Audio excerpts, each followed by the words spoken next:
The Truth, episode 83. The Birds just let everybody down and blew a 21-point lead. What is the real problem with this offense, guys? We're going to talk about that, plus the Bears preview. But first, we're going to start out with Devin Caney and hear what she had to say about this Eagles offense. So I think I haven't held back when it comes. I don't think anyone has when it comes to the play calling for the majority of the season, in that it's a bit vanilla, but it's also kind of on trend with what we've seen and what we've been talking about with this Eagles offense for the last 4 years. Like, this isn't anything new in terms of the overall conversation that we're having. So I think at a certain point it stops becoming about the offensive coordinator and starts becoming, maybe it's the identity of this offense. And I know that they turn the ball over uncharacteristically on Sunday, but for the most part, while people, complain that it's vanilla and it's conservative, they succeed at not turning the ball over. That being said, I think all of us would like to see a bit more aggression. I mean, when that game started and the Eagles went up 21-0 fairly quickly, I expected that from the get-go. I feel like I was the only one, at least at our station, who was predicting the Eagles could win by a pretty wide margin on Sunday. So I was staying on the sideline feeling pretty good about myself for a while. And then, it went 3 and out. I think they had one first down in the last several drives to end the half. They had 17 seconds left, didn't go for even a field goal at that point. And then we know what happened thereafter. So, it's a head scratcher. And I think the most frustrating and confusing part to me, and I think a lot of fans, is I don't know the solution. We hear a lot of it's execution. It's not play calling, it's execution. And 14 penalties, that'll do that to you. But we're going into week 13. So how's execution still the main issue? What's going on, everybody, man? And welcome to the very, very, very, very first episode of The Truth, where not all Eagle fans agree on everything. And this is definitely the spot where this shit about to go down.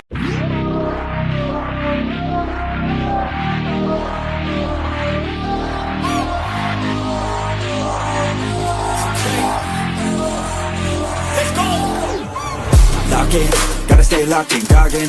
Gotta ball out like Robin. Straight to the top, I'm all in. Ordinary beats like a toxin. I don't wanna be like Robin. I just wanna lead, no watching. Fuck caution, I ain't gonna be common. I got the confidence, like I'm on this shit, like I'm the baddest bitch in the club. I'm here for dominance, I'm being honest, that's what I want. I'll never give up, I want the whole place sold out. My name in every mouth, you know I'm after this shit. Till the world say my motherfucking name. Say my name. Say my motherfucking name. Say my, you know I'm after this shit. Till the world say my motherfucking name. Say my name. Say my motherfucking name. Say my, you know I'm after this shit. Till the world say my motherfucking name. Driven by fire, driven by fear, never get tired, no I'm still here. Felt in the cracks, now I'm shifting gears. 10 years into my moments here, waiting my turn, now I'm hot in demand. Slept on a kid, but I had bigger plans. Stayed low key, but I still hit drive. Give me one shot and I'm coming alive. Next on the left, second taste it. Gunning for the top, no limitations. From the basement, no hesitation. Flipping on my L's from the straight motivation. Ain't no quitter, I'm built for the grind. Pressure makes. What is up? What is up, Eagles Nation? It's your boy Birdgate 31 in the building. How's everybody doing? Hit that like, hit that subscribe wherever you are at, hit that follow button. How is everybody doing, man? The Eagles just took a L to the Dallas Cowboys, and I've been pissed off ever since, man. I brought my boy Tom in the building to get some Tom's takes up in the building since my boy JC was out of town and couldn't work it out. How you doing today, Tom? Doing all right. Just looking forward to the next game and trying to put the bad loss behind us. Yeah, that was bad, man. Hey, it was awesome seeing you at the Detroit game. At least we got to have some good times there. But then this last week, man, it got a little sour. Yeah, I'm back in the building on Friday, so hopefully I can bring them vibes back. But yeah, it was dope to run into you and really have you hopefully enjoy the game. I was kind of, like I told you before, I was kind of sick and I kind of was miserable. It was cold. I just wanted to get out of there with a win. It was a tough game. It was ugly, but I was happy to get the win and be able to get back and just go to sleep after. But yeah, it was a good time for sure. I'm glad you were able to enjoy. So Tom, let's talk about this Dallas game, man, because I was pumping my chest hard. I don't know if you see my little first quarter little rant that kind of got like 20,000 views. Everybody had to repost and tell me about when I was all excited the Eagles was up 21-0. But how do you feel about this game, and what do you think was the biggest issues, man? Well, this game specifically, I definitely would have to put the issues in self-inflicted. I mean, it's the beating a dead horse at this point. You heard every player say it's self-inflicted wounds. Season high 14 penalties. You come out, you start really hot, and you get the ball in the end zone, and then you shoot yourself in the foot on far too many drives. The clip you played before the show started, where Devin Caney's talking about an uncharacteristic turnover in this. It wasn't a Jalen Hurts interception. It was the Saquon Barkley fumble. Obviously, the Gibson fumble too, but that Saquon Barkley fumble, basically, the penalty right before that. I mean, that was a microcosm of the entire game right there. You get the ball completed to Devontae Smith down to the 12-yard line. So, this is your shot, right? And I'm sorry, what's his name? The right tackle. Fred Johnson, yeah. Gets the guy in the face. I almost said Mekhi Becton. Fred Johnson gets the guy in the face. They call the damn penalty. I mean, yeah, we can go back and forth on whether or not it was actually a penalty, but nonetheless. And then it comes back, and then you go to Saquon. He fumbles, and you give up points. You give up a chance to go in and score there, and that was what happened seemingly the whole second half. So it hurts not being able to run the ball consistently either. The offensive line is just not playing well at all. The more I see of them, the more that's the biggest thing I'm looking for, is for that unit to turn around, start being able to run the ball. But those are probably the two things. But I think in this game specifically, even without the run game, even with a completely non-existent run game, the Eagles still just can't stay out of their own way. If they stay out of their own way, they can win that game. I don't want to say if this, if that, and take anything away from Dallas, but there were plays to be made, and they just couldn't stay out of their own way with some of those penalties. And that's going to kill you. That's not being good enough. So congrats. Yeah, man, like the penalties definitely hurt. 14 penalties, my guy. Like, there were some things on the offense too. Most of them on the offense. I mean, there was a couple on the defense, but those hurt too. But geez, that offensive line and some of the false starts, and it was just the little things, everything, man. It was rough. Yeah, those are two things that I think are very uncharacteristic for the Philadelphia Eagles. The penalties for one, the turnovers for two, and it just seems like we just can't get it right, man. This offense, like, we have spurts of it here, spurts of it there, spurts of it here, spurts of it there. But like she said, this is not just this year. This has been going on for the last 4 years. You know what I'm saying? Like, yeah, no, that's true too. Like it's just how we play. Like, I mean, everyone's said the same kind of stuff over the last couple of years, like she said, and you can't really fault. It's an internal conflict. I've talked about this on Twitter a lot this year. It's an internal conflict after a win to be like, man, did they look bad, or did they just do what they had to do to win, and they can win that way? I think there's something very glaring this year that's killing us and holding this team back, and is really going to be the downfall of the team if they can't get it right, is executing the run. Just hat on a hat blocking and just being better in the run game. And that's, that's the biggest drop off to me from last season. I think you can survive is a little bit of an inexperienced coaching staff with the level of talent we have. If we can just execute in simple things, I don't think it needs to be anything complex. If they run the ball and dominate in the run game like they did last year, everything else is there. I've seen the defense do it. I've seen Jalen Hurts in the passing game do it. I have not seen the run game. I've seen it once against the Giants. And guess what? That was the best game we played all year. Ran for over 100 yards, opened everything up. It made everything look easier. And every other game out of what have we played? 11 of them? 10 out of 11 games, the run game has not been able to really just buck up and help this team and make them more complete. And yeah, it's pissing me off. You can see I'm getting fired up about it, but I really want to see those guys dominate. I really do. Yeah, and let's start with this running game, man. Here's what WIP had to say about with Saquon Barkley in this run game. Now, let's talk about Saquon. He has not been as good. A lot of people say, well, it's just the O-line. I don't say it's just the O-line. I feel very confident the 482 touches, as it was supposed to do, has made him a lesser player. They rode him to the Super Bowl. He was the main dude last year. They never backed off going heavy to him, ever. I mean, other than week 18 when they sat him, they said all the starters. You get my point. They rode him hard. So he was supposed to be lesser. He is. Now, one thing you wonder, and Jason Avant alluded to this the other day on TV, has complacency set in with a player like Saquon or others? And he specifically said Saquon. I don't know. I know this. Cole Hamels after 08, not even close to as good in 09. Not even close. Cole Hamels in 08, awesome. Cole Hamels in the 08 playoffs, superlative.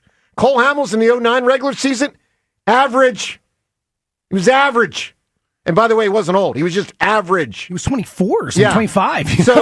So sometimes complacency sets in. I mean, come on, guys. Didn't you think in 2018 the Eagles didn't look as hungry? I didn't think they looked as hungry. Now, with all that said, they're 8-3, so don't misconstrue. I recognize that reality, and they could still win the Super Bowl. But if we're breaking down the offense, which, by the way, in a word, stinks, I am not going to put it more on the coaches than the players.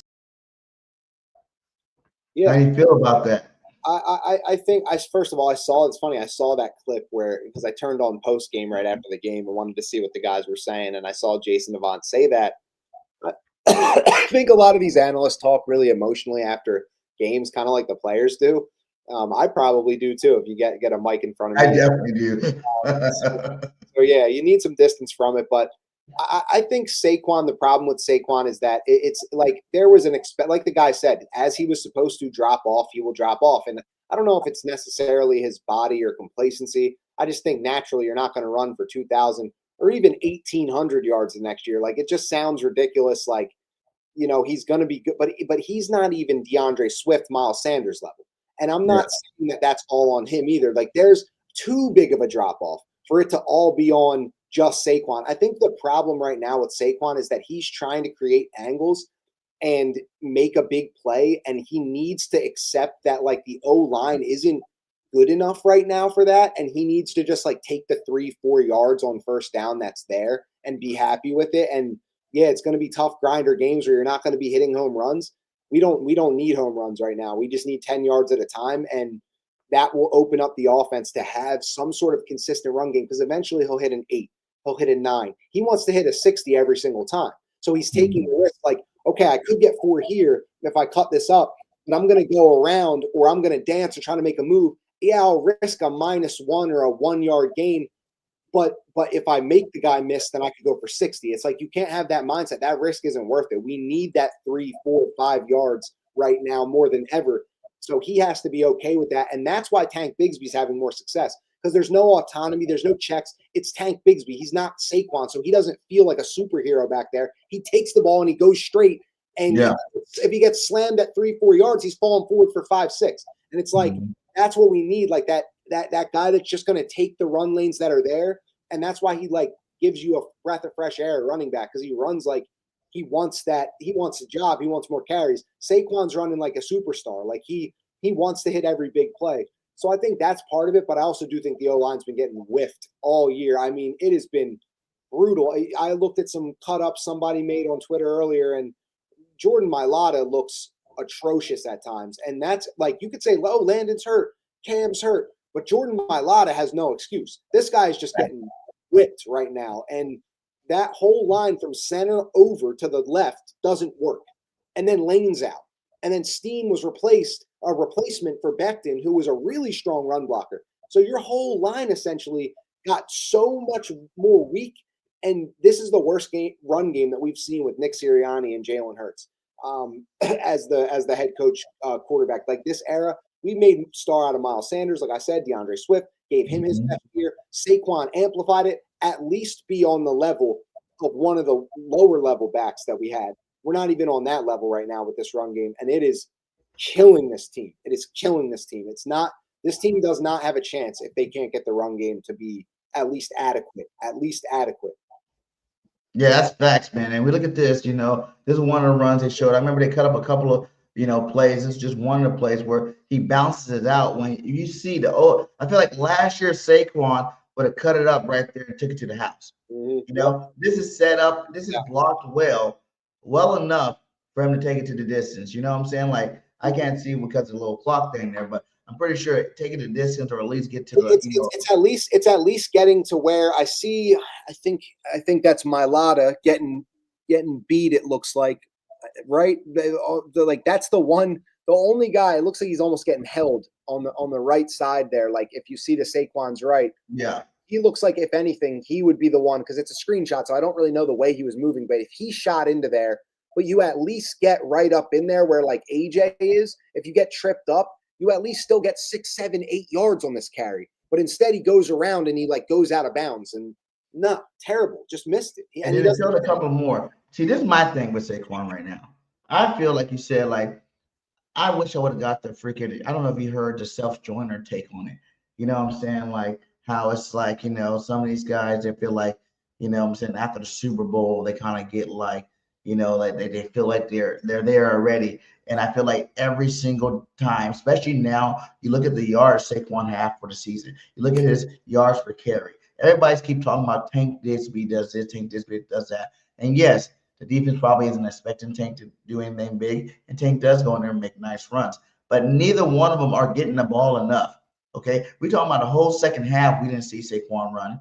Saquon's been sliding all over the place. Every single game, it seems like there's a play where, he's slipping and falling when you should be upright, running people over. You're missing holes because I feel like like you said, he wants to take it the distance every single time he gets the ball to try to make up for some of the yards he's had because he don't want to get put into the Madden curse. He don't want to get put into the whole freaking, 2,000-yard curse. So he's thinking, man, I'm running out of games to make that not a reality for me.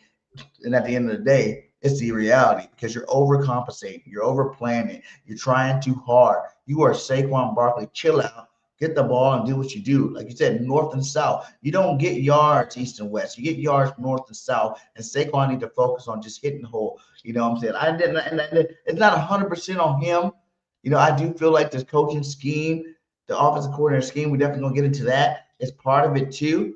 But at the end of the day, when you get the ball, stop dancing so much. Stop looking for the big play and go where you need to go. Your offensive line's banged up. That is a huge part of this whole situation. Like, I don't care what anybody says. That is number one to me, the reason why the run game hasn't got started. You know what I'm saying? Like you said, people are really forgetting about Mekhi Becton right now. You know what I'm saying? Howie Roseman really botched on a couple of things this offseason. Not paying, the CB2 and Rodgers. You know what I'm saying? $10 million, you could have had this guy on the roster right now. We probably have a little bit better CB2's position right now. Not paying freaking Becton $10 million. We could have had Becton in here running people over again and again and again instead of Steen, because Steen is not that guy. I've been saying this since last year. I don't think he's that guy. He's not big enough. He's not imposing enough. I think Steen is a good offensive lineman, but he's not great. He's not a guy that's moving nobody. Agreed. What are you gonna say? Yeah, I agree. I mean, Steen's more of a pass blocking. Like, he's not bad, honestly, but I think the problem is that he's the only guy that's you kind of knew what to expect with Steen. Like you were saying, he's not really a physical run blocker. But if everybody else was holding their end of the bargain up, then it wouldn't be that noticeable or bad. But it's everyone else is playing bad, so you're you don't really have a physical O-line right now that can run people over. Mm-hmm. And then all of our big three linemen that really affect the run game been hurt. Jurgen's been hurt, and I don't even think he's 100% back. Landon's been hurt. I don't think he's 100% back. Landon was getting worked this last game. And I seen some flip ups on him. He was getting worked. Yeah, the whole line was getting. That whole line was getting worked. Quentin Williams made these guys look like they're part of the damn varsity football team already in the pros, my guy. It was nasty out there in terms of what the D line, the Cowboys were doing to us. You know what I'm saying? And it's not just them. It's been all year long consistently. It's a point where they even asked Nick, do you think you should have sat these guys a little longer? But it's how long can you sit them? Yeah, You know? the season's not that long, and sitting And guys last time like you were on, we were talking about sitting players, weren't it? Last time you came on, we were talking about sitting players and can probably you sit them? Can you it's been, not sit them? people have been saying that all year, but it's like it's a slippery slope. I said it last night actually on a stream. It's tough because if you sit a guy, then like you might get him a little fresher, but like then he comes back and he hasn't played for like a month, and you're like, all right, now get in there and play in like this. You're like his first game's in December. It's like, oh my gosh, like everyone's in game shape, everyone's been playing, through everything, and you're just coming in like, kind of just like, all right, I'm kind of trying to get my legs under me now, and it's like you never really. It's harder to predict those kind of things. So if the guy can play, then he can play, but they've just been playing really bad, and like I said, we can say injuries, we can say whatever we want, but at the end of the day, like that's what the result is us being bad on the O line. And if we can't block like anything, then I can't really like if you want to get into like all talking about offensive schemes and stuff, I can't it's not easy to judge a scheme when the offensive line is this bad. It's not easy to judge anything that the coaches are doing when the offensive it's hard to say because Jalen's been throwing the ball well, but it's just a run game, so it's like it's hard for me to get behind anything with like the coaches because they don't have a good offensive line, and like that's what Tell me this though, Tom. Listen, coaches penalties wise, I know we've been pretty bad in penalties last. I think we had 30 penalties. I'll say that. That's a discipline thing. Coaches, there's been some big plays that got called back because of penalties for sure. And do you think that us as Eagle fans don't put enough on Stoutland? We praise this guy Stoutland for being the guru, Stoutland University. Doesn't matter who we plug and play because he has done that over the years. To the point where he's not even doing his damn job this year in terms of these guys coming in and playing. Yeah, I think with everything, I don't think like, I think people will go and say, something about coaching and just pick something real specific. Like I'll put it on both players and coaches 50-50 because the staff we have and the roster we have, that is what we have. And we knew everybody's strengths and weaknesses coming into this season. Like you knew that our OC was going to have he was going to be a first year guy. You knew that Jeff Stoutland was the run game coordinator. You knew that, certain guys were in their positions, right? You brought in some new coaches. So the players had to like that. It's a collaborative effort. So the players had to figure out how to work with the coaches just like the other way around. And Jalen talked about it at his press conference today saying like, I've had new OCs like every year and everyone's different, but it's always a challenge, but we've always found a way. And it's true. Like they've been to the Super Bowl twice. They won one. They've been into the playoffs every year, like with different guys. They're 8-3 right now. So, it's getting worked out, getting with the coaches and players, and that's just not the OC and Jalen, but everybody. So that's like Stoutland with new O-linemen. Steen's now a starter. Fred Johnson has to play a lot more because of Lane. So I think everything's always like a work in progress in that way. So, that's kind of my take on that. And that's kind of just, it's hard to blame one or the other because it's always like on any given snap, even it's like a different reason, and you could blame someone or say it's coaching or say it's players.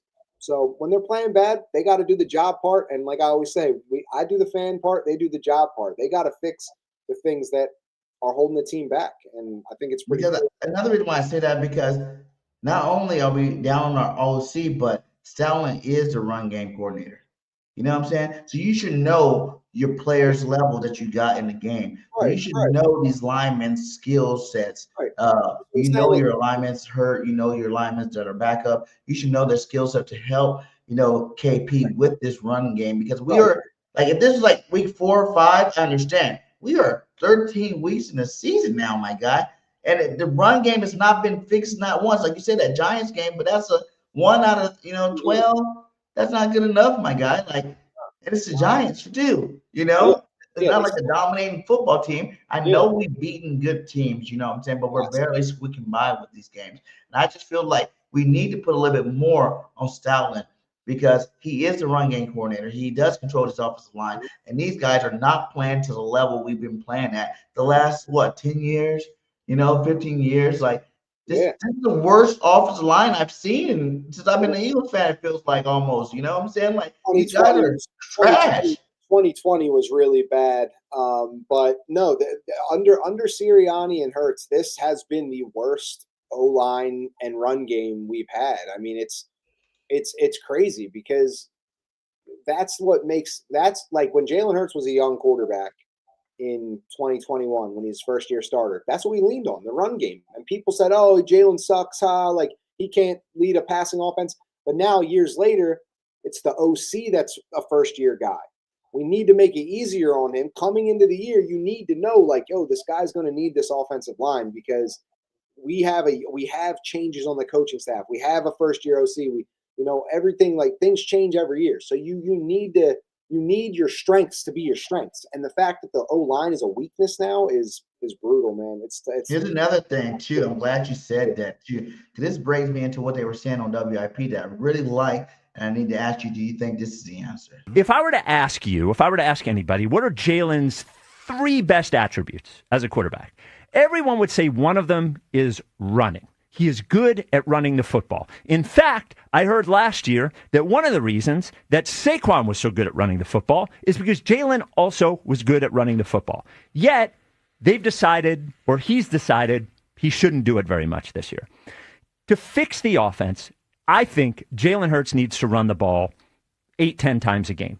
Here's what it does. First of all, it takes advantage of one of the things that he's good at that for some reason we've decided they're not going to do. It creates some leverage for the offense. It gives them what you want is sort of a numbers advantage on offense that we haven't been able to have. It's just been man to man to man to man, and we haven't been able to beat that because we've been failing. One guy on the offensive line has failed every single time. It gives us sort of a one-person advantage. It gives the defense something else to worry about. If he does it for 3 games, maybe it changes the whole rest of the season. And for everyone who is worried about him getting hurt, because I think that is part of the plan, I sort of understood it. You don't want him you don't want him grinded up toward the end of the year. I was worried last year about Saquon getting hurt. And everyone told me, and they were right, and I was wrong. Don't worry about him getting hurt. You got to win the game that's in front of you. If it takes 28 carries, we got to win this game. So here I look at a season that I know they're 8-3, but to a certain extent is on the brink. Nobody can figure out what is different about the offense. We're not adding players. We're not changing the offensive coordinator. We're not changing skill sets. Let's use one of the things that we are good at, and that is the quarterback running the ball. And if you're worried about him getting hurt, I want to get to the point in the season where it actually matters, that we're saving him for, And I think they need to do something drastic, and I think Jalen running the football is that thing. This is the lowest season Jalen running the ball out of all the seasons we've been playing football with us. You know what I'm saying? His passing numbers look a little bit better. You know what I'm saying? Like his passing touchdowns just went up.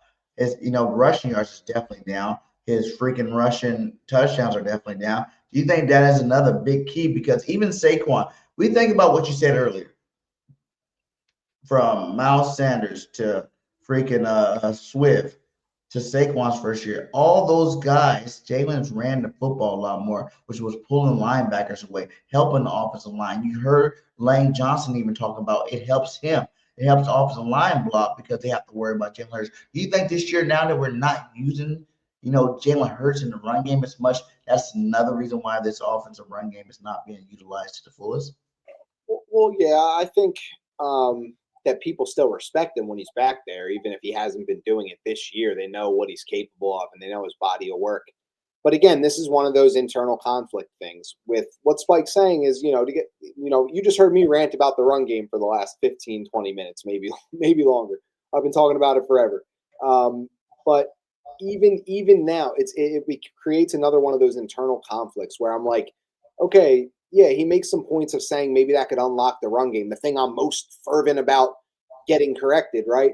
But at the same time, we are winning. And if Spike's saying his other point is that he wants to get to the point in the season, aka the playoffs, in which we are saving Jalen for, then they need to do something drastic now. But why? They're 8-3, they're in good control, and they've been able to win the way he's played. So, okay, it might be a little ugly, but wouldn't you rather have a healthy Jalen Hurts going into the playoffs, than risk doing it now, even if it's a little uglier and doesn't really work? So it's an internal conflict. It's like, yeah, I'd rather just win how we're winning, keep him healthy, and then in the playoffs, that's when you need that advantage. And that's what I've been saying as well, is that mobile quarterbacks in the playoffs are a huge advantage. You've seen Sam Darnold and Jared Goff in the playoffs last year, they didn't get it done. They were under siege, turning the ball over, getting sacked. Having that mobile quarterback in the playoffs is such a big advantage. So if we can get Jalen Hurts to play all these games, we're going to need all 17. We might need all 16, 17 games from him, which he's gotten hurt the last 2 times we went to the Super Bowl. He got hurt at the end of the year. We're going to need all these games because we want good seeding. And then in the playoffs, we'll be thanking that he's there and ready to go and get him into the playoffs with some legs. But to that point too, we went to 2 Super Bowls with him running the football. Yeah, and getting in. You know what I'm saying? Like, it wasn't so nasty. Yeah, he might have took a game or 2 here off because he did get hurt running the football. But you think about Jalen Hurts' injuries. The injuries, like what? Last time, not the year before last, I think it was. It was against the Chicago Bears, who we playing this Black Friday. But that was off of a pass play.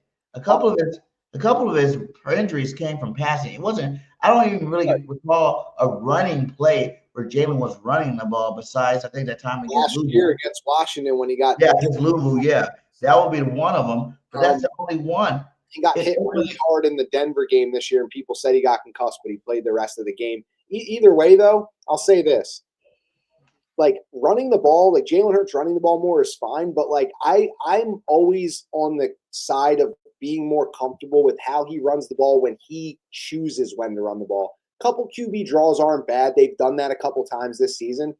But if he rolls out, I am fine with him taking off because he can see everything developing. But when it's just a designed QB run, that means he's going to take a hit usually at the end of that. And that can get risky. So, maybe a couple designed runs here and there. But if he wants to run, that'd be great. And you know what? I'd like him to look to run a little bit more when he's passing. Like, I'd like him to drop back and just look to run and escape more because I feel like he's been good throwing the ball and everything. But, like, on some of these bigger downs, like that 3rd and 2, I wanted him to just, like, be like, nah, I ain't throwing this. I'm taking off and getting this 2 yards, moving the sticks, like those kind of moments where you're leaving it up to the hands of, like, okay, is someone going to get open? Is the line going to hold up? I want him to take that into his hands a little more and run the ball on those kind of plays. I just feel like in that 3rd and 2 for sure, we shouldn't even been freaking passing the ball, man. I feel like all the push-tush noise is affecting the play calling because I don't give a damn how the league feels about the push-tush. That is a play that we were always 2 yards out, we're getting a first down, regardless whether we have to run it twice or not. We're always getting the first down. And I feel like this year, especially after the beginning of the season, we kind of used it a little bit. Then everybody started talking about it again. And then all of a sudden, when they were getting offsides a couple of times, and like the last 3 weeks, we kind of abandoned. Yeah, we got the touchdown. But we got stopped. I think the Lions stopped us on it a couple times, which was crazy. But yeah, I don't know, man. It just hasn't been the same looking year, and I don't know. I think that's okay. But there are some things that, you're worried that, if this team doesn't have this in the playoffs, then maybe they can't win. And, the run game, using Jalen as a runner, all that stuff, all those different weapons we have. I guess we got to see if they're just saving it for the playoffs, but got to get we've all been beating the drum, about, this new OC. I don't know your aspect on it. Do you think we need a new OC? Do you think that, they're not going to make it. They're not going to make a change right now. I mean, if the season doesn't end the way we want it to end, they probably will go and do the same thing that they did last year when they won the Super Bowl and go get a guy with more experience, a guy that can kind of come in and be somewhat of like a head coach of your offense kind of guy, rather than an assistant level guy, an entry level guy, really with 1 year of experience or no years coming in. But I think the reason that they hired Kevin Patullo was because they had a shortened offseason, just like they did at the end of 2022. There wasn't a pool of talent. There wasn't time to go look for someone. They needed to make a move, and so they hired this guy and they started their offseason program a month later, whatever it was, or right then and there, because you're going right into free agency in March, and you make that hire in mid-February, end of February, basically. So you kind of knew what you were getting going into this. Like, you knew that you were going to have probably a pretty low-level OC this year a guy that didn't have experience, and all you did was hire from within because you wanted a guy with some familiarity and continuity. So knowing that, like, I don't necessarily think that they have to keep him right now. They're not going to make a change right now. It just doesn't. I don't think that, like, I think that being 8-3, being able to win, all this, you don't need to make a change. Like, it's not going to help anything. You just need to keep running. You're running. It is what it is. This is what they installed all offseason, right? They're not going to change the offense in the middle of the season. It's just not possible. So they keep the guy in there. And in the offseason, though, you could absolutely see, wow, there's a lot more candidates out there. Mike McDaniel got fired from Miami, right? You're gonna want to get your hands on him, right? So, like, you're gonna do things like that, and if it's an every other year thing for Sirianni and this crew, like, okay, they got to hire a new OC, but then he's gonna go be a head coach, and then they got to hire from within, and then they got to figure out if they can win with that. But if they can't, then, like, I guess that's just what it is, because Sirianni doesn't really call the plays. He's always going to get his. He's not good at it for sure. This coming to the Eagles to be an offensive coordinator might as well just be like a free pass to getting a head coaching job. Because if you have experience and your name's out there as a head coach, like a Mike McDaniel, a Kellen Moore, you're getting a head coaching job right away because you have all these weapons. They're going to be good. They're good with, like, this is like their worst year we've seen, and they're still good. So it's like, this is the most attractive destination for a coach that wants to, an assistant that wants to become a head coach. So we'll see what happens in the offseason. But right now, you're not going to make a change. It's just not. It doesn't make sense. You're still in the season. You got to just focus and see what you can do. Because to that point, in terms of keeping someone that's maybe internal, Ruben Frank had a guy that I thought maybe wanted to get your opinion about, maybe let him be promoted from within. I mean, the defense has gotten better every week, but you're not going to win a Super Bowl with this kind of offense. You're just not. So, yeah, I'm all for changing play callers. I would not have Nick do it. He's not very good at it. We saw that in 21 before he turned things over to Shane Steichen, who was great at it. Unfortunately, he's not available. Parks Frazier is a guy I would have do it right now. He's done it before with the Colts. He's called plays. You know, he's not a position coach, so he's got the ability to do it without being encumbered by dealing with the position. You can't have Kevin Patullo, and I don't think he's the whole problem. Like you said, I don't think he's the entire thing, but you have to change something.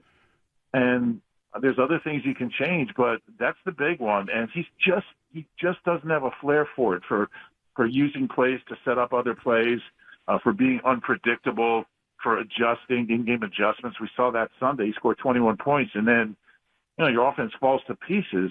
The other team's adjusting, and you're not adjusting back. I mean, it's a chess match out there, and he's getting checkmated, I guess. But I just don't know how you can continue the way things are. I mean, you're not going to. I mean, the standards are high here. If you don't win a Super Bowl, it's a disappointing season, and you're just flat out not going to win a Super Bowl with him calling plays. So let me get this straight. You want to put a 34-year-old in here on a Super Bowl expectation team, Parks Frazier, a guy that's never worked for the Eagles before this year. You're going to entrust that guy, a 34-year-old guy, with the OC job on a team that you can't win with the guy that's calling the plays now, and you're basing that on the fact that when he was 31 years old 3 years ago, he was the interim offensive coordinator for the Colts, who fired their offensive coordinator in the middle of the season, and they gave him the job, and they were a terrible team. And that's his experience at age 31 3 years ago. And he's 34 now. Look, the kid has a bright young future, but are you kidding me? 34, that is your alternative? A 34? Look, he has the Mike McDaniel connection. He worked in Miami last year. No chance he'd survive here. They're not going to give him the job. It's not going to happen. But he's not ready for OC yet. He's going to be in the future. I mean, that's a bright young coach, 34 years old. I mean, it's insane. But I don't. Maybe that's what we need. We need some young blood, man. I'm tired of seeing all these. Look at what's going on with a lot of these teams. Even I'm watching Cleveland Browns. We got better players than us. I'm just so sick of every week watching all these other NFL teams with better players than us. Like you said, it's been vanilla for years. Anything that's tied to Nick Sirianni is vanilla. Yes, we've won vanillally, But come on now, like we got superstars on this roster. Look at Ben Johnson, what he did with the Bears. The Bears are 8-3 too. You know what I'm saying? Like, and that's Kyle, like for them, but ours is Williams look like a freaking listen quarterback again. Listen, if the Bears didn't win the Super Bowl this year, would you be like, "Wow, I'm disappointed"? No, they're 8-3, and you're super impressed. We're 8-3, and you're like, "This team needs Parks Frazier." Like, you know what I mean? It's because our offense is trash. We're like the bottom of the barrel offense. The only thing we do good is red zone. It's like for the Bears to have like an exciting team with an exciting offense and be 8-3 is like a Super Bowl to them. But like you heard Ruben Frank, if we don't win the Super Bowl, it's disappointing. So being 8-3, I mean, look, dude, I get it. You want the team to play better, but in 5 of these 8 wins, we've scored 28 plus points. We've had the big plays to Devontae. We've had some big games from AJ. Like we're doing what every other, but we just have again, this is that internal conflict. We have the craziest expectations. Like what we're doing isn't enough, and we're nitpicking at these things. But like, how many teams are looking at us like, man, I would love to be that. Like they're not even happy with being good. And like these other teams were like, oh, I wish we were that. And they're the same team where we beat them. And I feel like we just have that evil empire in us right now. And we want the best, Tom. We want the best. We want to see. I know. We want to see like the first quarter throughout the whole game. And I do feel like this, though. This is one thing I will say because this is something that's been going on for years in the Nick Sirianni era. When we go up big early, we take the foot off the gas and they come back. I know it's NFL teams, anything will happen, but it seems to me every time we're up big early, like there was one year we're up big early, which are blowing teams out. What was it? The Super Bowl year, I think it was. 2022, and we just used to be kept rolling. Backups were playing. You know what I'm saying? We kept getting backups in the game. Run the ball though, like that's the thing. We could run the ball, and what we would do is we'd get a lead, and then we would run the ball and take the air out of the game. And just keep tacking points on. All right, we get a field goal. Okay, they'd answer with a field goal. Okay, we get a touchdown. And it's like we're taking time off the clock, and then you're giving them another possession to think about. And it just eventually breaks a team, and we would win. And maybe they'd come back and cut it to like a touchdown, but that's how we win. Now we get the lead, and we're almost better from behind because we can't run the ball anyway. So it's like we beat the Rams coming from behind, but when we're up on the Bucks, we were up on the Broncos. We were up on the Cowboys, and we almost got come back on by the Bucks. We did get come back on by the Broncos, and we got come back on by the Cowboys. Like we gave up those comebacks, and it's like if you can just run the ball and take time off the clock, it makes things way easier. Now I do want to go back to what you were saying though about taking your foot off the gas. And Devin Caney actually in her initial thing that you played, the first clip, she was like, saying like, we just want to see him be more aggressive. And I think that's a really easy, like safe, comfortable thing for people to say is when a team blows a lead or they don't score after scoring a lot, that they're like, they stop being aggressive. But like, you can look at this game against the Cowboys and go through every play and every drive. And I don't think there was a point where I was like, man, they're just like settling and not being aggressive. They had made a bunch of big plays and got called back on penalties for them. So that just proves like they literally ran plays that were working, getting goals and getting them called back. So I don't think there was a lack of aggression. I just think they got in their own way a little too many times. And then they're on a couple of those third down. First of all, they can't run the ball. So it's putting us behind the sticks. We had to completely abandon the thing altogether. The run game was out. So we're throwing, and on a couple of those third downs, our offensive line just got beat, and Jalen took sacks or had to throw it away. And you're getting into too many 3rd and 7, 3rd and 8, and it's like you're not running the ball. So I don't think it's a lack of aggression. I don't think that they were able to like continue to move the ball because they can't run, and eventually that makes you too predictable. Cowboys start teeing off. They start beating us in the pass rush, and you're just giving the ball back. So, in terms of aggression, that doesn't necessarily have to be passing, right? It doesn't necessarily have to be passing in terms of aggression. We're talking about even running the ball aggressively. Like we literally didn't run Saquon. It wasn't working. I mean, they just had to give up on it because it was so ineffective. There's no giving up on the run game, though. No, they that was their choice. That was a bad decision no matter what. You think about the end of that game too. How many times, like, if we just ran the football, we would have ran out of time. We kept throwing the ball, throwing the ball. It's like you gotta run the football, whether it's 2 yards in a cloud of dust, or but the thing is, you got to run it effectively too. Like that, like it's not just about running for the sake of running. You got to get those yards, and the amount of times they're just getting beat and giving up plays, and they fell in love with the pass. Like they felt like they had to. And to be honest, I'm not against you at all in this. Like, I agree. Like, you got to run the ball. Like, I'm a very big run the ball guy, but I just got so fed up with seeing how bad it was that I just was like, dude, I don't even blame them for abandoning the run game, because it's just stop it. Stop it. Yeah, just stop. Because like I gave up on it. I'm like, here we go, 2nd and 13, 2nd and 12. Like every drive, it's like the guy, even on like the runs that gained a yard or two, it's like, how did a guy get in the backfield that quick? Like Saquon's making a guy miss every play back there. And like, so that's messing with his head, I think, too. And in terms of him missing holes. And so it's just bad. It's a mess up there. And they abandon it. I don't necessarily agree that they should abandon it going forward. They have to get it right. But for that game with what was happening, it was like, I can't even be mad at him. Like, I can't even be mad at him because it's so bad. And shout out to the 75 in here. Hit that like, hit that follow wherever you're at. We're live on Facebook, YouTube, Twitch, X, Instagram, everywhere. Wherever you're watching, hit that like, hit that follow. Follow my boy Tom's for Tom's Takes on X, baby. He definitely be dropping some jewels over there. Okay, well, let's get to the defense before we get into the Bear game. What do you think about this defense, man? Because we look like we got depleted, man, by the end of that game, man. Like, did you see the one play that caused both of our starters, to mess up? It was Michael Carter came in when Adoree Jackson went out, and he clips Quinion on the last play that makes Quinion not on Pickens. And then at the backside of that, you see Sidney Brown, the other safety that's in, because Makuba's out. The other safety is in, roll up on Makuba's leg, and now Makuba's going to be out, and he was having such a promising career.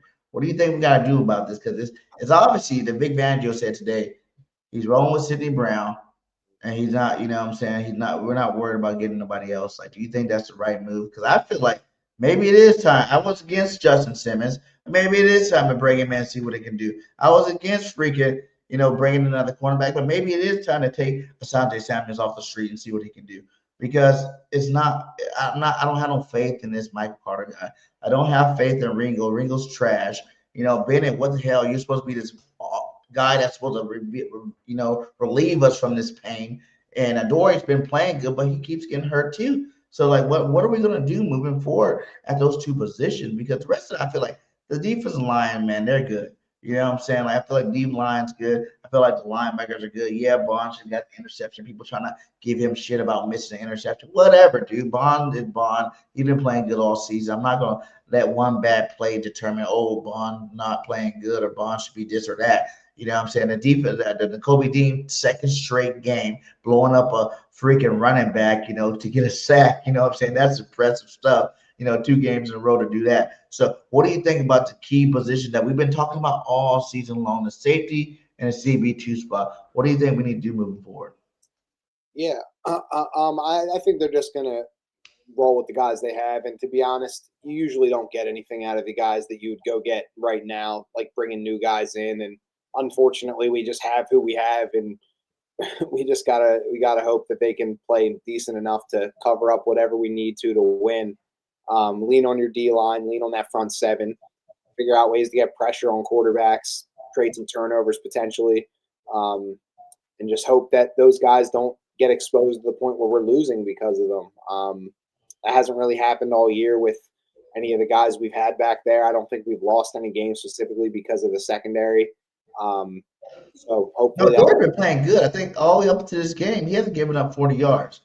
Yeah, the whole secondary has been playing well, and I know George Pickens just went off on them, so you can't say that anymore. I think Pickens probably had the best game against us in any receiver has had. I can't remember off the top of my head. Pickens in beast mode right now. He is in beast mode. I've watched the last couple of games for him. He is in beast mode, completely in beast mode. And even Q's been getting burned a little bit more lately. You know what I'm saying? Happens. I mean, Cooper DeJean's giving up some big plays down there. At the end of the day, they're really good players, but once you just start testing them and going at them, and you have time to throw, and they're good receivers every week. It's the NFL. Like it's not nothing lasts like forever in this league with how we are playing. You could be, we're all like, oh, this guy's the best, top 5, this guy, top 5, whatever, and then you got to play still. You still got to line up to play because there's a guy over across from you that thinks he's top 5 too. So it's like it's good on good. That's just what it is, and you're going to lose some of those battles. And I think the Cowboys got the better of us. It's funny because no matter how good we are, no matter how good our players are, playing against them in Dallas, we usually lose that game. They've been way better against us in Dallas than we've been against them. So, obviously, especially since against Dak too, I hate it now because you just see Dak. Oh, Dak is superior against. Who gives a damn, dude? Like that pisses me off to even hear these guys pump the chest up about. I mean, beating Dak, like we beat you in Philly earlier this season. Well, you got to remember too, Dak didn't play last year, so the last he played time this year when we beat him. I know. I'm just saying that, like for Cowboys fans, the last time Dak Prescott beat us was 2023 at home late in that season. So it was like 2 years of them not being able to see Dak Prescott beat the Eagles because we beat them to open this season, and all they ever say is he owns them. And 2 full calendar years went by without them seeing him beat us. So they have the game finally at home. He has a great comeback win, and you see how they're acting. It's like we knew it the whole time, and meanwhile they're like 5-5, and it's like it's just funny that we're like, okay, we're moving on to like the next game. I know you guys won. It is what it is, but I just think it's like that's the biggest part about it. That I feel like if it wasn't a division team, right? Like I didn't like the Broncos loss, right? Yeah, exactly. You don't want to lose to the Cowboys like that. You don't. I understand the Giants and the Cowboys division games. It doesn't matter your record. You know what I'm saying? Like you can be the best team, lose to the worst team in the division. That's just division games in general. So it doesn't sting as much. It stings as much because we hate the Cowboys. And it stings definitely right after the game for the first 48 hours. It stings a lot. Because you got to hear all the Cowboy fans go pump their chests up, you know what I'm saying? But in reality is, like, we still beat some of the best teams in football right now. We're still at 8-3. The sky's not falling. These guys are pumping their chests up, and they can be done this Thursday when they lose. Right, exactly. Like, they're in must-wins. They have the Kansas City Chiefs coming up who are desperate, and then they have the Detroit Lions on the road the following week. So they're in must-win games like that. They can enjoy it now, but it's, what comes up must go down, and what comes down must go up. So they're on their little upswing right now, but I think they're a little too far behind. Could be something to build on.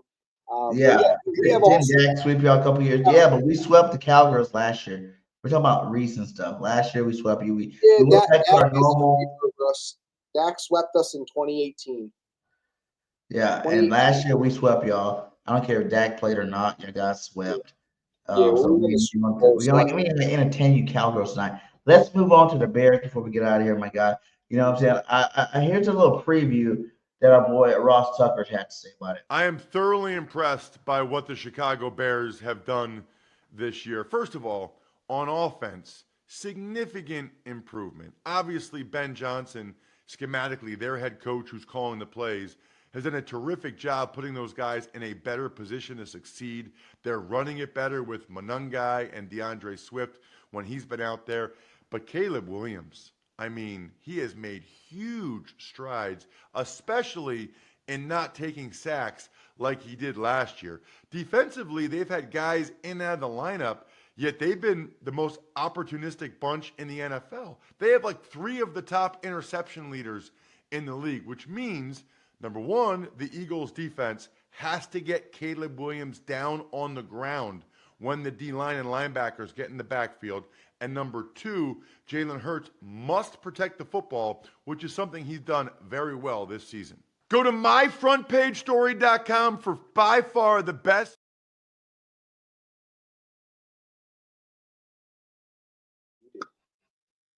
I think we were muted. I said we got some Eagles coming back to Philly. I think it was.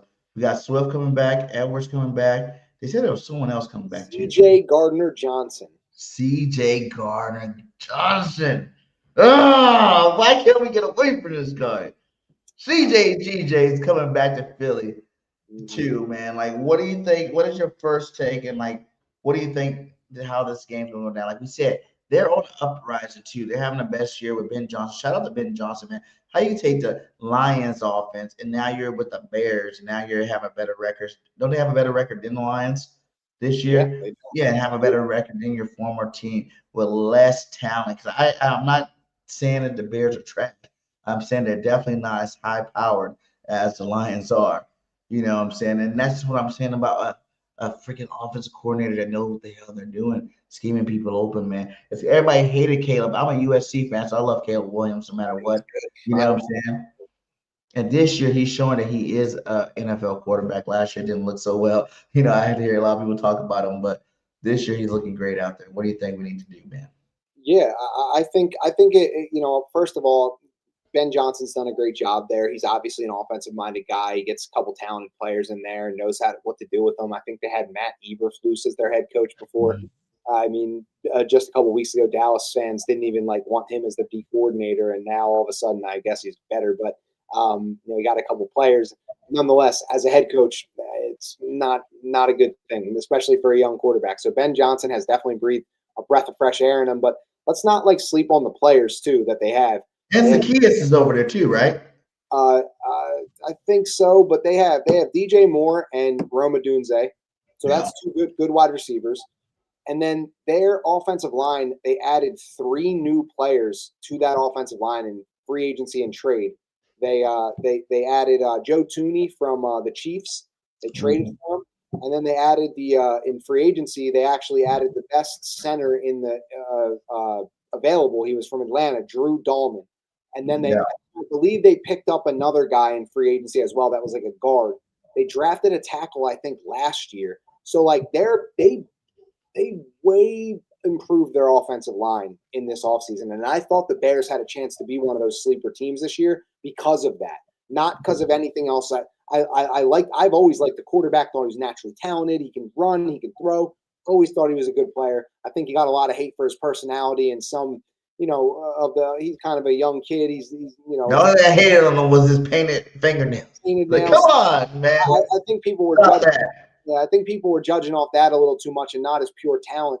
So I've always thought that. So as much as I say yes, Ben Johnson, it's a perfect marriage. It's an offensive head coach, and then you drafted Colston Loveland, who's been having a great year. And in a lot of the highlights they showed there, again, I mean, maybe I'm not being fair, but it's sometimes it's good on good. You see Colston Loveland get one-on-one and run a slant. You're not going to double a rookie tight end. You're going to line them up and you're probably going to put someone on them. So it's is that Ben Johnson or is that Colston Loveland just being better than the guy in front of him? So I'm not doubting Ben Johnson overall has been a great coach for them and perfect fit for a young offense like that. But I do want to shout out to the improvement on the offensive line, the fact that they have weapons that can win one-on-ones and make the scheme look better because they're favorable. They're getting favorable matchups and doing something with them. Being able to commit to the run and run it better because of that improved offensive line with a little duo of Swift and Monangai. They've added a lot of these pieces that they didn't really have, and they tied it all together with a coach that makes it work.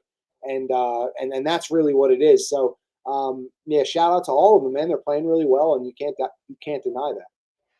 Yeah, man. Do you think that's another thing I heard someone say about the Eagles too? We play down to our talent. Because you see, when we play these dominating teams, we look a little bit better. Right. But when we play these teams we're supposed to go out there and destroy, those are the games that we look suspect. Do you think? Right. Yeah, I think it's a week-to-week league, and it's tough every week. And I think if you watch a lot of games, you'd probably think that about a lot of teams. I'm not a high roller or anything, but I bet on some games here and there just for fun, small amounts just to make them watch. Do a lot of betting. And you're sweating every parlay. You think it's so easy that 6 games. I got to pick the winners of 6 games. Sure. And every game comes down to the last, the fourth quarter. You're watching Red Zone and they have the witching hour is what Scott Hansen calls it, where losses become wins and wins become losses. And you really go in and you're like, nah, these games are kind of all decided. And then at the end, there's 4 games that are ending in nail biters. So I just think the NFL is like that. And it's just a competitive league and it's crazy week to week. So if it was easy to decide who was going to win based on the level of talent or anything like that, then we wouldn't even watch it, and it wouldn't be hard to bet on at all. But that's part of betting on. There'd be a lot of rich people out there, Yeah, or a lot of broke people for sharing parlays. Yeah, which means when everybody's rich, nobody's rich. So like it has to be unpredictable to exist, and that's really what the NFL is. So sometimes we step up, we play great. I think it's more telling about the Eagles that they step up and play great against great opponents in big high stakes matchups, and I think they're going to lose games at times anyway. And if it's because they kind of shot themselves in the foot one too many times, like the Dallas game or the Broncos game, or they just came out flat like against the Giants, then I don't know. Maybe that's sometimes how you got to lose. But when the stakes are high, this team has delivered time and time again. So we'll see. So what do you think is, and I know you said about the offensive line, do you think that is the biggest challenge, the offensive line versus defensive line? That's the biggest matchup for this game coming up? Yeah, like you short heard. week too, guys. That's another thing too. We got all these injuries. Look at these injuries. Because I pulled that up. Hold on. Yeah. Let's look at that injury report here. Where is it at? Injury report here. So we got Xavier Gibson, which I don't care. You should have never took that punt out. Brandon Graham groin. Lane Johnson foot. Makuba ankle not playing. Devontae Smith shoulder chest. Didn't even know he got hurt in the game. Saquon Dory Jackson, game day concussion protocol value, full practice. That is tiny text. Jeez. Well, full practice. That is tiny text. Full practice for Dory Jackson's actually as crazy as it is to say is really good news. It's good, yeah. Really what about you think we get one of these two linemen in there from Hinton or Willie Lampkin? You think one of those guys get to play some this week? Yeah, I don't know. We'll see. We'll see what happens with them. Because they say Landon limited practice knee. Obviously, he's still hurt. Blankenship died. I heard he said he's gonna play, and Saquon's gonna definitely play. So, but out of the people hurt, we all kind of knew about all. I didn't know BG was hurt, and I didn't know Devontae Smith was hurt. But they could just be like, how the Eagles like to just keep those star players out. During the week. I can't believe Brandon Graham did this to himself. Came back out of retirement to not really play a lot. Now he's not practicing because he's hurt. Hopefully he gets healthy. Hopefully he can come back and be a little smart club. But yeah, no, I mean the offensive line looks dinged up. Landon Dickerson obviously has this injury that's been lingering all year, and I don't know if it's going to get better. Honestly, I think he's just going to need a full offseason. So it's like he might as well play. We'll see. We'll see what happens with that, but. I think that as crazy as it sounds, the Adoree Jackson thing and the fact that he practiced in full is pretty good sign. Which 4 weeks ago you'd be like, what? Adoree Jackson being a full participant is a good thing, and it's like, yeah, it actually is. It actually is, man. He's been playing some football, man.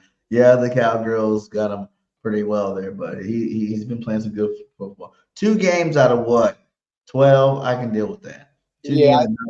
I think looking ahead too, I mean, we're not players, we're fans, so we can do that. I think beyond the Bears game, I think this is the lighter part of your schedule. There's still a couple tough games. I think going to LA is going to be tough just because of the travel, and they're a decent team. They're a good team.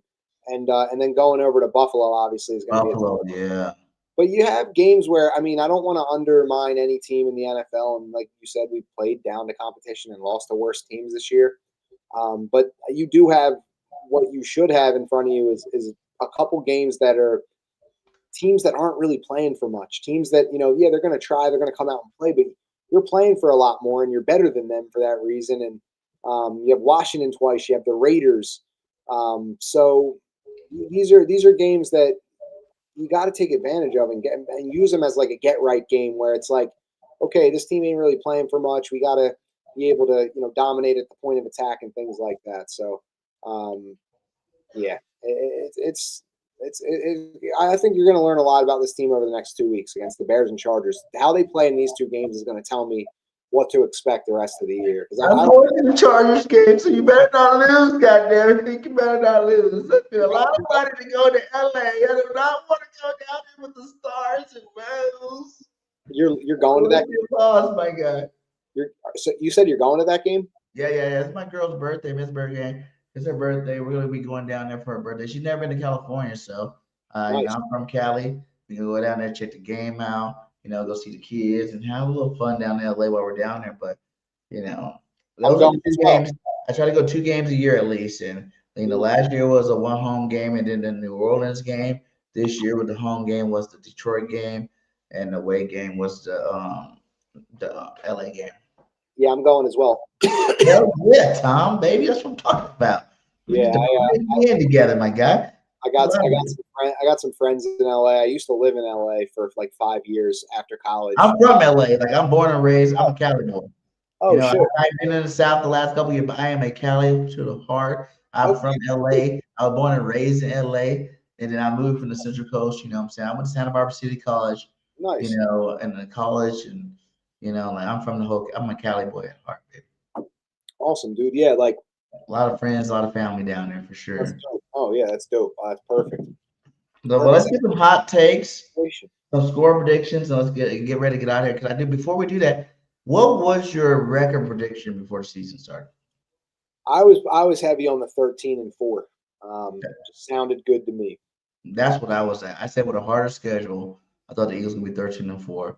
But with a harder schedule, it could be 12-5. Now we haven't lost to the harder teams, but 12-5 wouldn't be bad with this schedule. Just the way it's set up too. No back-to-back home games, a billion tough games. We've just been, kind of getting through it. So yeah, I don't think 12-5 is a bad thing, and that was a popular pick too. Do you think we get the number 1 seed though? Still, do you think this team is still good enough to get the number 1 seed, or do you think it doesn't matter if we get the number 1 seed? I think they're good enough to get the number 1 seed. I also think the Rams are really good too. So I think obviously that's the easiest thing to say. But like I said, man, I mean, it really does come down to these next 2 weeks, because I don't think you can afford to look. You can we got to win them, obviously. But if you are going to leave it to chance and you're going to be vulnerable and you can't run and you can't get the O-line, eventually you're just not going to be able to, you're going to be in too many toss-up games, and they start going against you, and they can't let that happen. So they got to win these next 2 games. Like, they really just have to come out and start cleaning it up. And you get through these next 2 games with wins and you go to 10-3, then you're in really, really good shape. And it really starts this Friday with the Bears, because you win this game and you have like every tiebreaker over every team. You're in firm position. You still got to win a few more games. Right now we're still in first, right? No, we're in second right now. The Rams are 9-2. We're 8-3. So the Rams play the Seahawks on the road. So that's going to be a win for us either way. Because the Rams might run away and get this 1 seed. If we're the 2 seed, you think about it, just like last year. The Rams might get upset, they might not, but nonetheless, we would avoid them until the NFC Championship as the 2 seed, and we'll get 2 games in Philly in the playoffs, wild card and divisional, before having to go there. And I don't even think we're about to go for the Chargers, but I don't really think it's that's the worst case scenario. Off a Super Bowl to go back, right now, it's funny I'm saying that as if it's like, oh, well, if we're just there. If we really ended up there in the NFC Championship this year, that's a valiant type season like that, because everything looks like crap right now. If we end up 1 game from the Super Bowl and go into that game, I'm like, yo, anything can happen. You know what I mean? So that's got. If we beat the Rams 3 times in a row, I'm not really worried about them. I know people are like, hey, that's the number 1 team, the Eagles. I don't understand how they're so confident when they talk about it. Like, oh, the Eagles just really have to worry about the Rams. How many times we got to beat a team?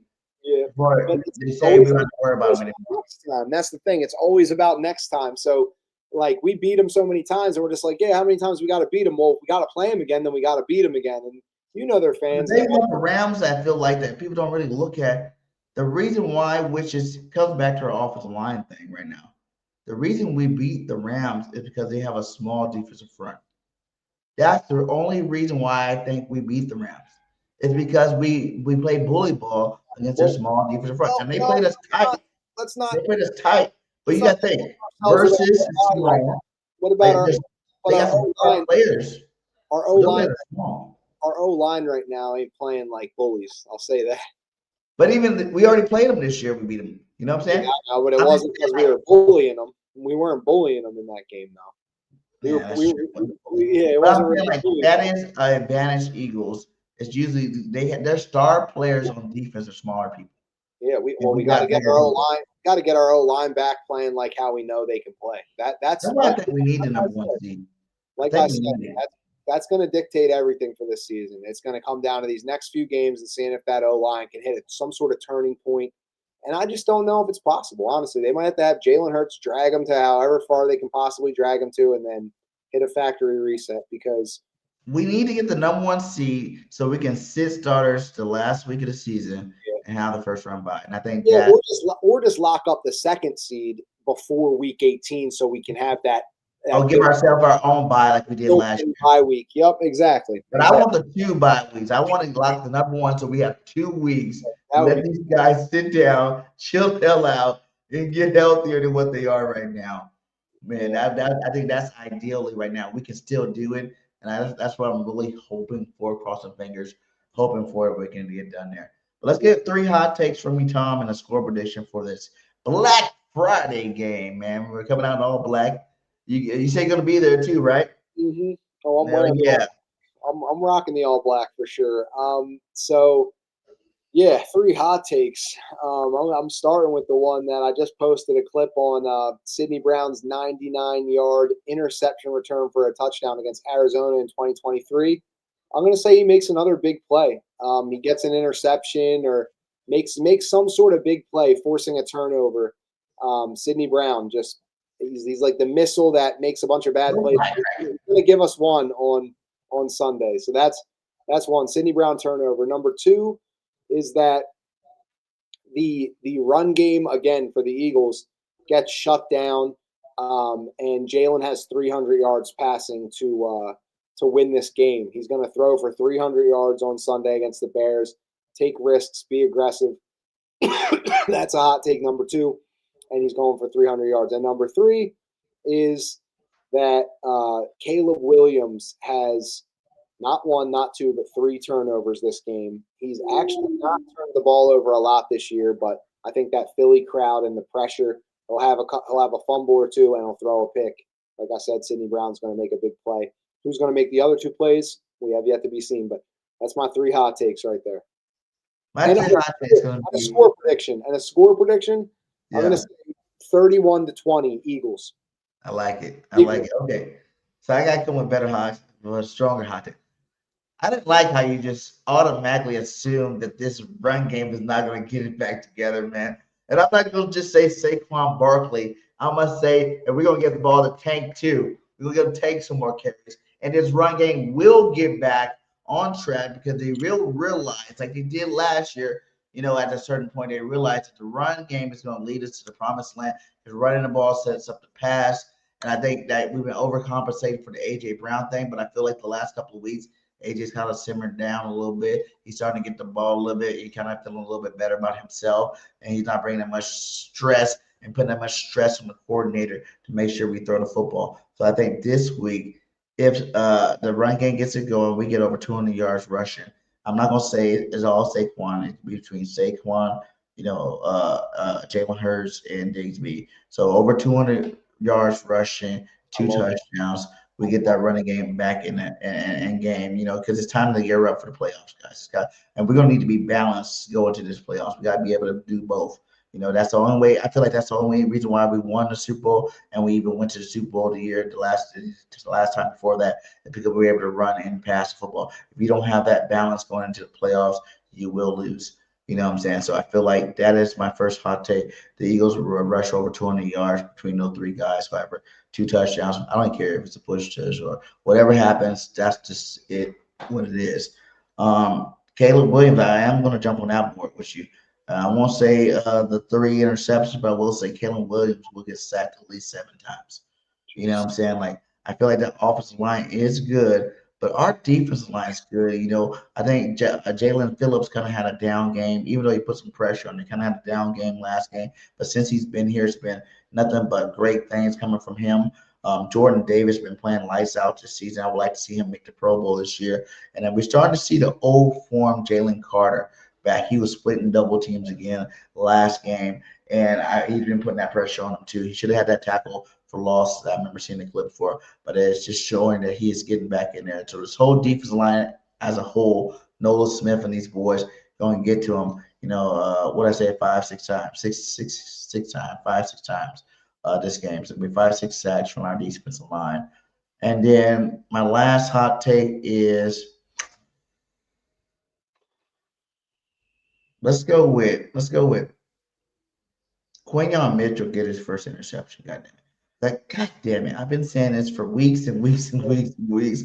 We wanted to see Q get the interception. He still hasn't got it. The Gene doesn't pick the ball. You know what I'm saying? Linebackers doesn't pick the ball. He even had Jalen Hunt got a pick. You know what I'm saying? It's time to see Q. I think Q takes that last game seriously and realize that he does need to step up his game because as great as he is, the last couple of weeks, he has been giving up a little bit more than he ever does give up. You know what I'm saying? He's been playing a little bit too loose. And I think it's time for him to, hone it back in, lock it back down, but get a pick in the regular season, Q. Don't wait till the playoffs to do it. I loved the playoffs last year. You got a couple of them in the playoffs when it did matter. But let's start making it happen now before we get to that player. Because that is the one thing that keeps you from being an unanimous All-Pro, Pro Bowl guy, is that you don't get the picks, my guy.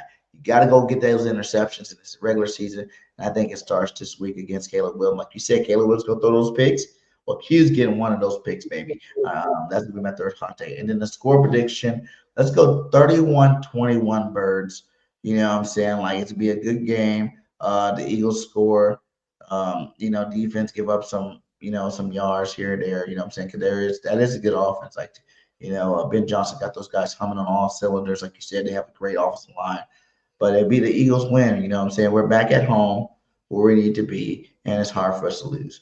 You know what I'm saying? Plus, win all of them, all black, baby. Win all black, baby. They come out games with the all black on. So we're going to come out games and we're going to light some fools up, and it's going to be awesome, man. But, yeah, man, hey, thank you for subbing and everybody go. We got 100 in here. Make sure all 100 of you guys go to X, go follow my boy Tom and all the other social media platforms, Instagram, TikTok, all those platforms. Go sub up, my guy. He filled in great today for our boy JC Sports Talk.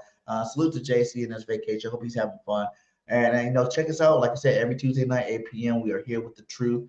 And we definitely seen that I've been throwing out a lot more content out there. So make sure you subscribe to Bird Game 31 on all platforms. You just type in Bird Game 31 wherever you're at. You see me pop up, man. Hey, any last words from you, Tom, before we get out of here? Man, I'll tell you what. This team's taken years off my life, but I'm there. I did love that tweet you said. Seriously, check out your boys. This season's been rough, man. It's been exhausting already, but I'll be there Friday, and I'll be right. I'll appreciate that. I'll be right. I'll be right there, man. I'll be right there cheering the team on like I always do. So we'll see. We are the fans, baby. We are the pulse of the Eagles. Let's stop letting the media get us all spun up. You know what I'm saying? The media be getting us all spun up. And I get a little crazy too. Y'all see me. I go crazy when the Eagles lose, man. Like, it's like, you can ask her, like, my whole Sunday was horrible after that game. You know what I'm saying? I couldn't get the funk off. I was mad. I didn't want to do nothing. I was sitting there just thinking about all the messed up plays and the messed up coaching decisions.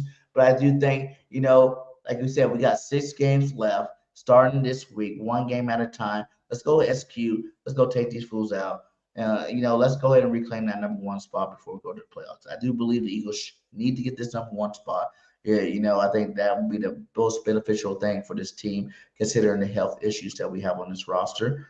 And I want to see us get them, baby. You know what I'm saying? So fly, Eagles, fly, and go Birds if we out.